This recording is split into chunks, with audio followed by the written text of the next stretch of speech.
নমস্কার বন্ধুরা, ভালোবাসা রান্নাঘরে সবাইকে স্বাগত জানাই।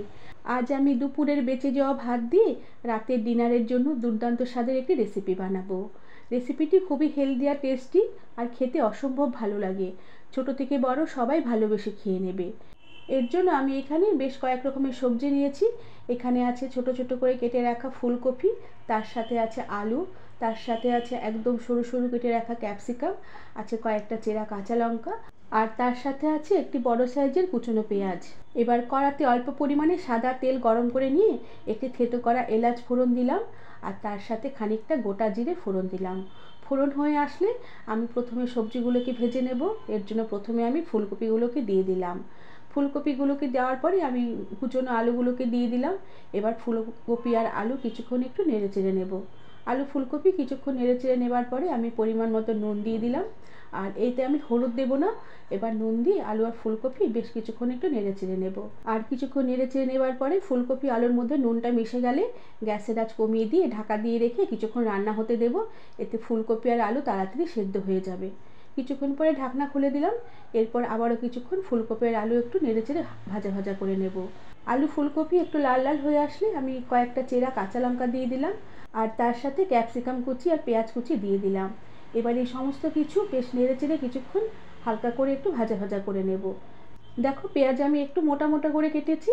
এই রেসিপিতে পেঁয়াজ ফোড়নে না দিয়ে রান্নার মাঝখানে দিলে পরে পেঁয়াজটা একটু নরম হবে আর হালকা একটু ভাজা ভাজা হবে, আর খেতেও বেশ ভালো লাগবে।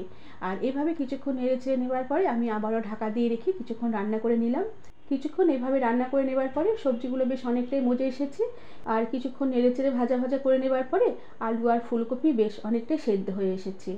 এবার সবজিগুলোকে কিছুক্ষণ নেড়ে চেড়ে নিয়ে আমি কড়ার সাইডে সরিয়ে দিলাম, আর কড়ার মাঝখানে আবারও সামান্য পরিমাণে একটু সাদা তেল দিয়ে দিলাম। আর এই তেলের মাঝখানে আমি একটা ডিম ফাটিয়ে দিয়ে দিলাম। এবার তার উপরে খানিকটা অল্প একটু নুন ছিটিয়ে দিলাম। এবার ডিমটাকে আমি একটু নেড়ে চেড়ে নেব। তবে এখন আমি ডিমটাকে নাড়বো না। ডিমটা একটু জমে আসলে ডিমটাকে নাড়বো, তখন ডিমের একটু মোটা মোটা করে দানা হয়ে ভাজা ভাজা হবে। আর এখন ডিমটাকে নাড়লে ডিমটা পুরো ঝুরঝুরে হয়ে যাবে।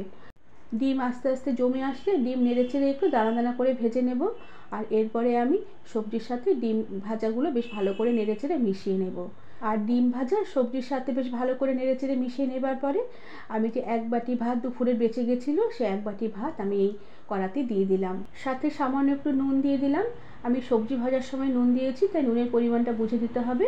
আর তার সাথে একটু স্বাদের ব্যালেন্সের জন্য চিনি ছড়িয়ে দিলাম। এতে এই রেসিপির স্বাদ বেশ ভালো আসবে। এবার এই সমস্ত কিছু সবজির সাথে হালকা হাতে বেশ ভালো করে নেড়ে চেড়ে মিশিয়ে নেব। তবে খুব একটা জোরে নাড়াচাড়া করা যাবে না। হালকা হালকা করে সবজির সাথে ভাতগুলোকে নেড়ে চেড়ে মিশিয়ে নিতে হবে। আর ভাত সবজি একদম মিলেমিশে একটু ভালো করে বেশ মজে আসলে এবার আমি উপর থেকে সামান্য একটু শাহি গরম মশলার গুঁড়ো ছড়িয়ে দিলাম। আর তার সাথে দিয়ে দিলাম 1 চামচের মতন ঘি। এতে এই রেসিপির স্বাদটা অনেক গুণই বাড়িয়ে দেবে। এবার গরম মশলার ঘি বেশ ভালো করে নেড়ে চেড়ে মিশিয়ে নিয়ে ঢাকা দিয়ে কিছুক্ষণের জন্য রেখে দেবার পরে সার্ভ করে দেব। বন্ধুরা, আমার আজকের এই দুপুরে বেঁচে যাওয়া ভাত দিয়ে রাতের রেসিপিটি তোমাদের কেমন লাগলো আমাকে তোমরা কমেন্ট করে জানাবে। আর ভালো লাগলে একটি লাইক, শেয়ার আর সাবস্ক্রাইব করে দেবার অনুরোধ রইল।